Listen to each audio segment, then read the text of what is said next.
Deus, irmãos, paz do Senhor, que Deus abençoe os irmãos, em nome de Jesus. Hoje, irmãos, é a nossa lição de número 10, e o nosso título é O Messias Davídico e seu Reino. E o nosso texto do dia, que está em Lucas capítulo 1, versículo 32, diz assim: Este será grande e será chamado Filho do Altíssimo, e o Senhor Deus lhe dará o trono de Davi, seu pai. Então nós percebemos aqui que Lucas está fazendo, claro, menção a Jesus, e que o trono de Davi seria de Jesus. Claro, irmãos, não é um trono terreno, é um trono espiritual, né? Nós vemos que Davi, ele fez muitas coisas, ele que teve a ideia, vamos dizer assim, a inspiração de fazer o templo, foi também um homem segundo o coração de Deus. Claro, não foi ele que construiu, foi seu filho Salomão, mas o que nós percebemos, fez muitas coisas erradas, mas também foi um homem que se arrependia, o homem que reconhecia os seus erros, os seus pecados, né, e voltava para Deus. Então, aqui está falando também, vai nos dar a entender o decorrer da lição, que Jesus, descendência de Jessé, da linhagem de Jessé, da linhagem de Davi, e nós percebemos aí que se passam aí mais de 1000 anos, e a linhagem chega até Jesus, né? A linhagem de Jessé, todos nós sabemos que Jesus é da linhagem da casa de Davi. E nossa síntese: o reino messiânico será pleno de paz, alegria, justiça e amor. Irmãos, todos nós desejamos, né, este reino, todos nós queremos viver no reino messiânico, onde irá ter paz, onde irá ter gozo, né, onde não haverá mais dor. Então é isso que nós desejamos, é isso que nós almejamos, é isso que nós queremos, né? E aqui, no nosso texto bíblico, que está em Isaías capítulo 11, do versículo 2 ao 5 e o versículo 10, né? O versículo 2: E repousará sobre ele o Espírito do Senhor, e o Espírito de sabedoria e de inteligência, e o Espírito de conselho e de fortaleza, e o Espírito de conhecimento e de temor do Senhor. Falando de Jesus. E dileitar-se-á no temor do Senhor, e não julgará segundo a vista dos seus olhos, nem repreenderá segundo o ouvir dos seus ouvidos. Mas julgará com justiça os pobres, e repreenderá com equidade os mansos da terra, e ferirá a terra com a vara de sua boca, ou seja, a autoridade, e com o sopro dos seus lábios matará o ímpio. E a justiça será o cinto dos seus lombos, e a verdade o cinto dos seus rins. No versículo 10: E acontecerá naquele dia que as nações perguntarão pela raiz de Jessé, posto por pendão dos povos, e o lugar do seu repouso será glorioso. Nós estamos vendo desde o começo das nossas lições, tudo falando acerca de Jesus, tudo apontando para Jesus, os seus atributos, aquilo que ele viria a fazer, aquilo que ele viria a cumprir, e aquilo, meus irmãos, que ainda vai acontecer, que nós esperamos, o cumprimento das profecias. Mas nessa passagem bíblica aqui, Isaías está indo um pouquinho mais a fundo acerca daquilo que Jesus vai fazer, daquilo que ele vai realizar no meio do povo. E a nossa introdução, na lição de hoje, veremos que Isaías tem em vista a dinastia de Davi, prevendo a vinda do Messias, Cristo, como rei. Segundo o profeta, o Messias surgirá da linhagem de Jessé para a salvação de Israel. Ele seria o ápice dos reis do pacto davídico e o surgimento do majestoso reino de Deus e a futura glória desse reino. O reino de Jesus não é um reino, vamos dizer assim, carnal. Não é um reino onde ele se sentaria lá no templo, no palácio e governaria como uma forma, né, que nós vemos. Não, o reino de Jesus é um reino espiritual. É um reino ao qual ele que tem o domínio, e nós chegarmos a ter, nós precisamos se arrepender. E ele também aqui vai falar, nós vamos ver bastante sobre isso, acerca que ele é, e repito, ele é da linhagem de Jessé. Irmãos, de um tempo ao outro é mais de 1000 anos, né? E nós vemos que segue exatamente a linhagem da qual o profeta Isaías está falando, o profeta Isaías está profetizando. Isaías viveu por volta de 300 e alguma coisa depois de Davi, né? Então nós percebemos que Jesus, ele nasce dessa linhagem, o profeta profetiza e acontece exatamente como ele profetizou. O Messias e seu reino. Atributos do Messias. Isaías indica a origem e as competências do Messias. Embora alguns estudiosos pensam que Ezequias esteja sendo retratado nessa passagem. Então, há uma divergência aqui, como o autor da revista está falando, acerca dos estudiosos, acerca de Ezequias. Ezequias foi um bom rei, foi um rei que reformou, vamos dizer assim, a questão do culto, né, no templo, a questão da liturgia do templo. E tem mais. Esteja sendo retratado nessa passagem. As qualidades aqui enumeradas ultrapassam as de qualquer monarca terreno, ou seja, os atributos relacionados de Isaías nessa passagem bíblica, nenhum monarca, nenhum rei conseguiu nem ficar perto disso, não conseguiu nem chegar perto de tamanha autoridade, de tamanha, vamos dizer assim, colocar mesmo as suas atitudes em prática, seja para favorecer o reino de Deus. Só Jesus quem fez isso. Ele teria comunicação direta com o Espírito Santo e também a unção do mesmo para cumprir sua missão. Os atributos designados a eles esclarecem a perfeição de suas ações, pois todos os tesouros de sabedoria estavam com ele. Todo entendimento lhe seria dado para se ajustar a todas as ocasiões. Jesus, meus irmãos, ele vai se adequando em todas as ocasiões, em todas as situações, e ele sabe lidar com todas as pessoas. Não tem situação que ele não saiba lidar, e não tem questão também que ele não possa resolver. Ele pode resolver tudo, ele entende tudo, ele sabe tudo, ele conhece o homem de dentro para fora, de fora para dentro, ele sabe de tudo.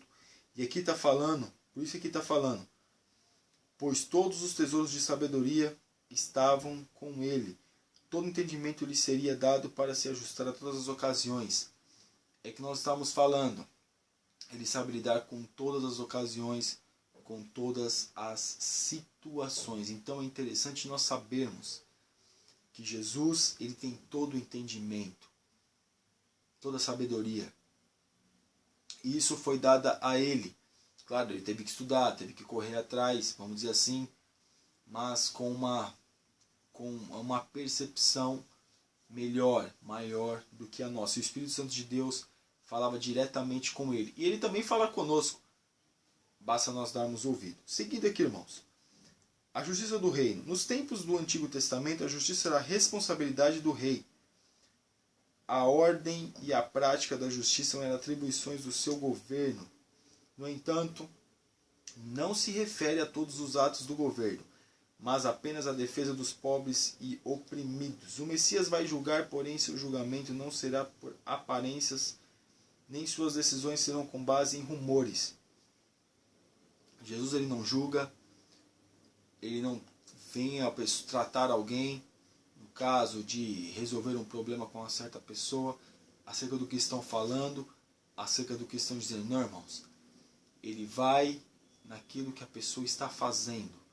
Se a pessoa estiver fazendo alguma coisa boa, será um julgamento, será absolvida. Se não, a pessoa provavelmente, como nós vemos, as pessoas que são desobedientes, infelizmente serão condenadas. Mas Jesus, ele interpreta, como nós falamos, interpreta todas as situações, sabe de tudo, conhece a mente do homem, conhece como o homem pensa e como o homem age.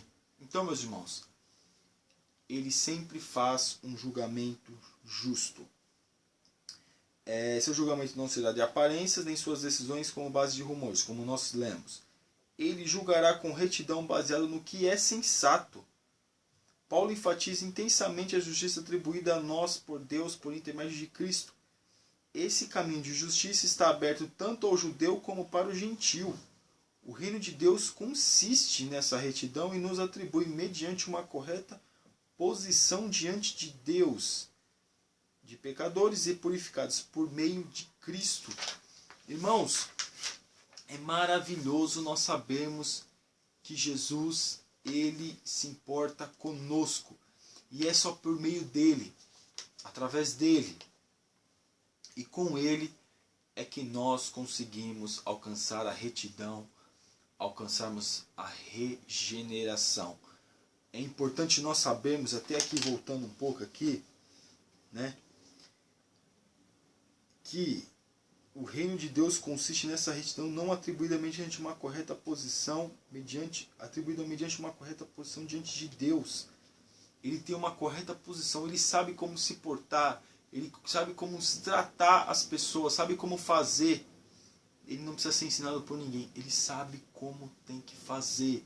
Não adianta nós falarmos assim para Deus, não, Jesus, as coisas têm que ser assim, ou essas coisas têm que ser resolvidas desse jeito. Irmãos, Deus sabe de tudo. Jesus, ele sabe lidar com tudo, com todas as situações.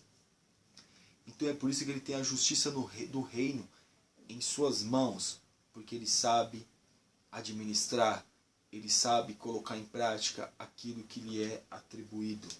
E aqui, na parte 3, o reto juiz. O Messias não terá apenas o conhecimento equilibrado para garantir justiça social.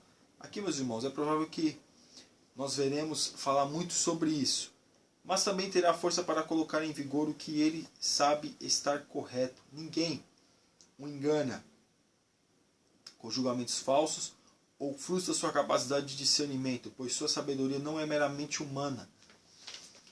A sabedoria é uma coisa, irmãos.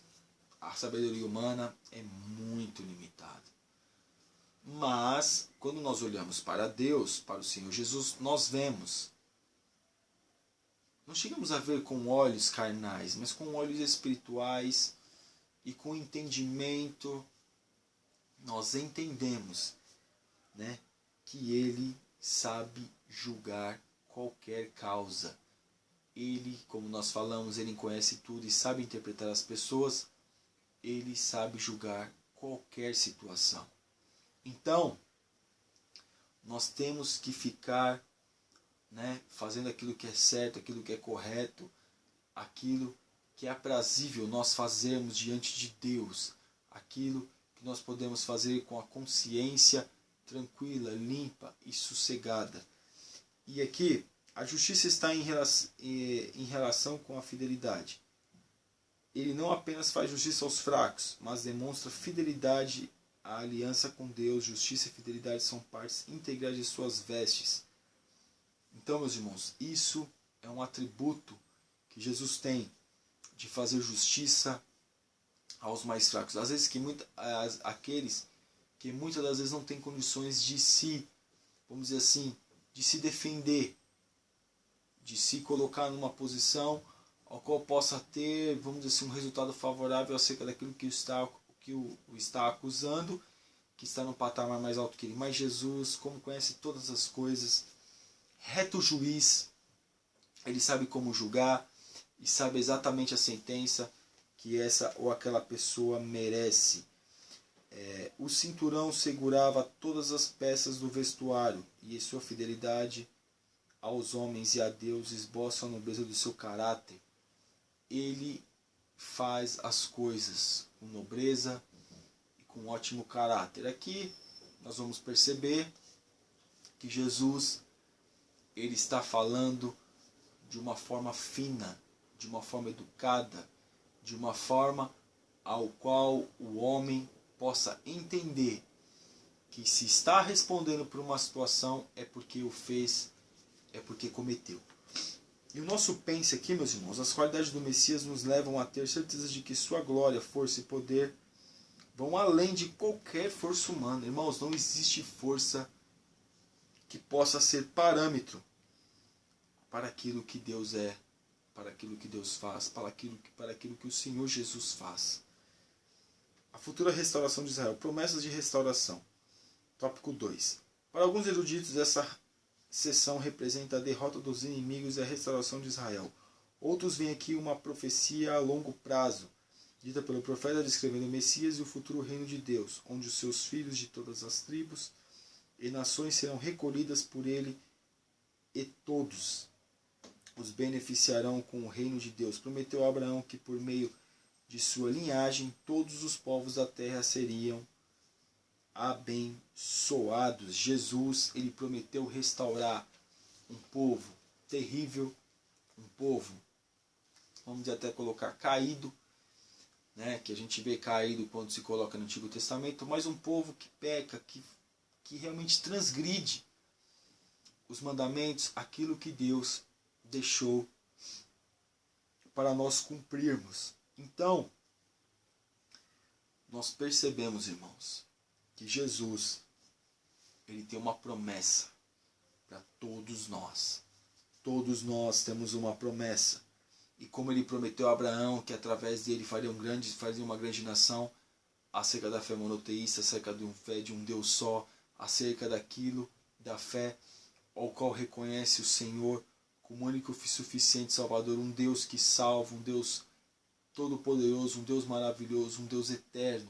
E é esse Deus ao qual nós servimos. No entanto, o ensino dispensacionalista de que Israel tem um lugar especial no projeto de Deus, por causa das promessas divinas feitas a Abraão, não exclui os gentios de também terem um lugar especial. Uma briga teológica aqui, uns defendem uma coisa, outros defendem outra. Os judeus se acham superior às outras nações, porque Deus, né, por causa que Deus, eles são filhos de Abraão, mas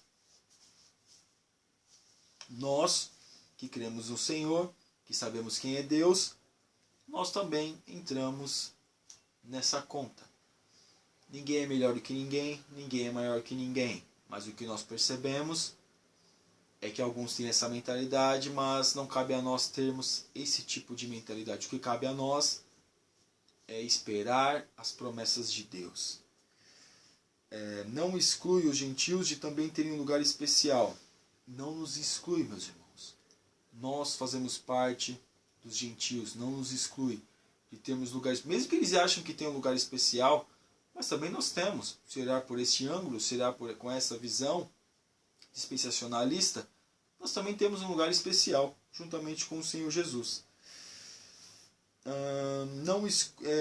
O profeta prevê a conversão dos gentios. Aquele será um período de restauração, sendo o Messias a bandeira em torno da qual todas as nações se ajuntarão.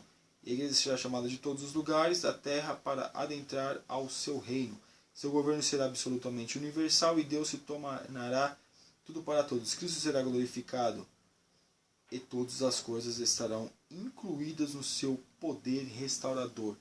Né? Alguns até vão dizer, né, que esse aqui é o milênio, que é no milênio, que é no milênio. Irmãos, a nossa vida espiritual, o nosso momento espiritual pode também estar assim, como o Senhor que nos restaura, que nos ajuda, que nos levanta, que nos direciona, que nos abençoa, que está conosco. Ele que nos restaura e através do seu poder nós somos restaurados. Então, quando Jesus ele faz uma promessa, ele cumpre, ele faz, ele entra com providência, ele dá vitória para o seu povo. 2. Características do reino restaurado. O profeta descreve o que alguns intérpretes supõem características do milênio. É como nós estávamos falando que acerca das características do milênio. Alguns intérpretes acham que isso pode ser o milênio. Claro, meus irmãos, nós podemos basear no milênio, podemos colocar como sendo o milênio, mas também pode ser para hoje, né? Ao qual Deus cuidando, ao qual Deus nos proporcionando, e nós estamos vivendo o reino de Cristo. Se nós obedecemos a Cristo, logicamente nós fazemos parte do seu reino. Ilustra as condições ideais da vida sobre a terra com o Messias. Quando todo o conflito universal chegar ao fim, o lobo e o cordeiro não serão mais inimigos. Crianças viverão em segurança no meio dos leões e terão como companheiros o urso e a serpente. E nenhum ser humano explorará o outro. Aqui, né, como nós vemos aqui, com certeza aqui está falando do milênio. E tudo isso é uma promessa a qual Deus tem para nós, ao qual Deus sabe de todas as coisas, ao qual Deus conhece aquilo que nós estamos passando, aquilo que nós estamos vivendo, aquilo que nós merecemos. Então, essa aqui é só uma prefiguração do milênio acerca do que vai acontecer, né? Então nós percebemos aqui que Deus virá com o seu reino e dominará durante 1000 anos. E o que mais aqui? um quadro de verdadeira paz e harmonia entre os povos e nações, que reflete as relações de justiça entre os homens. Nesse reino, e seres humanos viverão em paz entre si, principalmente com Deus, o seu Criador, pois a maldade não existirá. Maravilhoso, irmãos. A maldade não existe. Misericórdia. Nós vemos a maldade no olhar dos homens nos dias de hoje. Nós vemos a maldade, meus irmãos, em todos os lugares. Parece que tudo nós cercamos de maldade. Nos cercando, muitas das vezes, de olhares terríveis, de olhares tenebrosos, de olhares ao qual, meus irmãos, nós temos que fugir ou não dar atenção. Mas, naquele grande dia, isso não vai existir. Que bom, irmãos. Se eu e você estamos nesse intuito de não termos maldade, não buscarmos essas coisas, nós queremos que esse dia chegue logo. Agora, aqueles que querem ficar nessas práticas, querem que esse dia fique cada vez mais distante. E o 3, o novo êxodo. O Messias vai chamar e congregar os filhos de Israel, que foram espalhados pelas nações opressoras dos vários impérios que destruíram o seu povo. Além do cativeiro assírio e babilônico, houve o romano, iniciado no ano 70 depois de Cristo. O que só vai revertido em parte em nossos dias com a fundação do Estado de Israel em 1948. Nas palavras da profecia, Deus chama pelos 4 cantos da terra para juntar os que estão perdidos. Essa chamada seria para todos entrarem o reino de Deus. A profecia de Isaías, a princípio, fala sobre o remanescente como sendo os desterrados de Israel. No entanto, vemos no Evangelho a pregação do reino como tema central. Nós sabemos, irmãos, que os judeus foram espalhados pelo mundo todo. 70 depois de Cristo, o general Tito invade Jerusalém, a última resistência dos judeus. Ele invade, queima os muros, derruba tudo, queima o templo. E a diáspora, onde os judeus vai para vários países ali naqueles arredores. E nunca mais voltam para a sua terra. Em 1948, após 3 anos após terminar a Segunda Guerra Mundial, Segunda Guerra Mundial termina em 1945. Em 1948, eles dão uma nova terra. Uma nova terra não, a terra de direito deles. E dizem que tem muitos judeus voltando para a terra de Israel. Muitos estão migrando para a terra de Israel. Ainda hoje, dizem que muitos estão migrando. Então, isso é uma promessa de Deus para o povo de Israel. Eu vou ler esse pense aqui. Deus sempre nos anima em meio aos momentos difíceis, trazendo suas promessas e restauração. Parece que é o momento mais difícil, meus irmãos, que a gente tem. Como o povo estava vivendo aqui, já estava adentrando um momento difícil. Deus vem como um consolo, como uma promessa de restauração. Os crentes e o reino, o lugar do reino. A vida cristã é um meio pelo qual o reino pode ser expresso. Isso acontece quando Deus governa os corações humanos, por meio do seu Espírito Santo, infundindo neles o seu reino.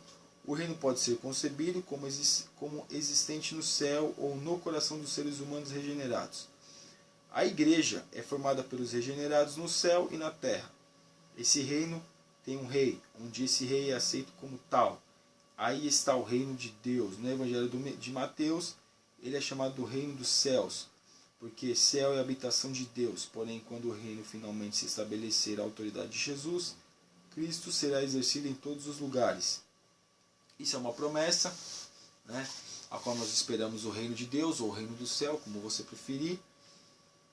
Eu sei que aqui está falando uma distinção de um ao outro, mas é interessante nós entrarmos nesse reino e confiarmos que o único que pode nos colocar lá é aquele que é o Deus Todo-Poderoso, o Senhor Jesus, que morreu na cruz do Calvário. Esse reino tem um rei, e onde esse rei é aceito como tal, aí está o reino de Deus, como nós estamos falando.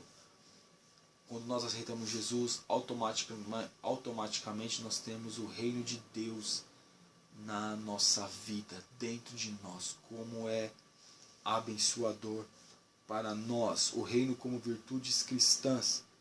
O reino de Deus abrange todas as coisas sobre as quais Deus exerce poder. a vida dos homens, o mundo e tudo que nele existe. O reino messiânico foi profetizado e esperado pelos judeus. No entanto, não faz parte da dimensão material e objetiva como eles esperavam. Sua dimensão é subjetiva, espiritual e, portanto, transcende a matéria, incluindo todas as coisas. É como nós estávamos falando, meus irmãos.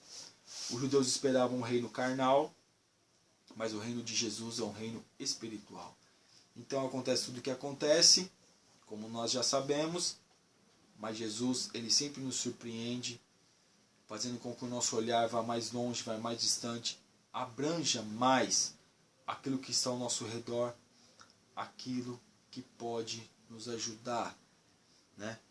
Então isso transcende a matéria e todas as coisas. Meus irmãos, é muito maior, é muito melhor do que tudo isso que está aqui, de tudo aquilo que nós conhecemos e sabemos que existe nesse mundo. E aqui no parte 3, o reino de Deus é paz e alegria. Paz e alegria são aspectos do reino e também características do fruto do Espírito que é desenvolvido por Deus na alma do crente. Paz e alegria, irmãos. O mundo, ele suplica por paz, suplica por alegria. Você tem uma alegria hoje, amanhã tem tristeza. É a paz hoje, quando de repente já está inseguro, não sabe se tem paz. Mas o reino de Deus é paz e alegria. Se ele estiver dentro de nós, passamos por situações difíceis, por questões nessa vida, mas nós sabemos que existe um Deus Todo-Poderoso que vê a mim, que vê a você e que nos conhece e que sabe o que a gente passa, que sabe o que quanto nós estamos lutando para podermos estarmos e chegarmos neste reino. Conclusão: promover o reino de Deus em um mundo onde prevalece a falta de amor, a ingratidão e a desonestidade, se torna tarefa crucial para os cristãos, pois é Deus que, por meio do Espírito Santo, cultiva no ser humano qualidades espirituais que caracterizam um homem espiritual. Quando o reino de Deus passa a habitar o coração do homem, o mesmo conhece a verdadeira vida e desfruta intensamente de sua posição em Cristo. Quando nós valorizamos esse reino, quando nós sabemos o que é o reino de Deus, quando nós, claro, saber vai ser difícil nós sabermos, mas quando nós procuramos pelo menos esforçar nossa mente para entender o que é esse reino, irmãos, nós o valorizaremos muito mais. Glória a Deus e aleluia por tudo que Deus tem feito em nossas vidas. Então nós temos que aprender a valorizar, nós temos que aprender a saber que o reino de Deus é maior, que o reino de Deus é melhor, que o reino de Deus é aquilo que nós temos que valorizar. Valorize o reino de Deus, valorize aquilo que Deus colocou nas suas mãos. Vamos valorizar aquilo que Deus colocou nas nossas mãos. Amém, irmãos? Que Deus abençoe os irmãos, né? Você ainda que não assinou nosso canal, está convidadíssimo a assinar. Ore por nós, nos ajude. Compartilhe esses vídeos. Que Deus abençoe. Fique na paz. Amém.